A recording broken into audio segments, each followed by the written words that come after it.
دیکھیں نا، جن سے اللہ ناراض ہوتا ہے ان کو تو یہ سائن ہی نہیں ملتے، وہ تو فل مزے میں ہوتے ہیں، ان کو نہ کوئی مصیبت آتی نہ کوئی پرابلم آتی. جیسے اللہ کے نبی صلی اللہ علیہ وسلم کو اللہ نے کہا کہ ان کا جو مزہ ہے، ان کا کھانا پینا، ان کی عیاشی آپ کو دھوکے میں نہ ڈالے.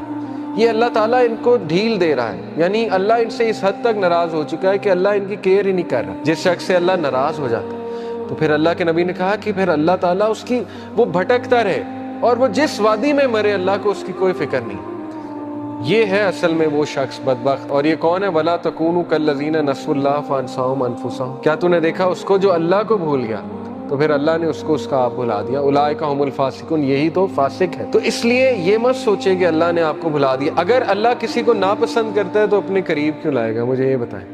ٹھیک ہے نا، ایک بندہ کہیں اور جا سکتا ہے، کلاس میں آ گیا، دین کا لیکچر سننے آ گیا، کیا یہ نشانی نہیں ہے کہ اللہ اس سے راضی ہے؟ ورنہ تو اللہ تعالیٰ چاہتا اسے کہیں اور لے جاتا، اللہ اس کی کیئر چھوڑ دیتا.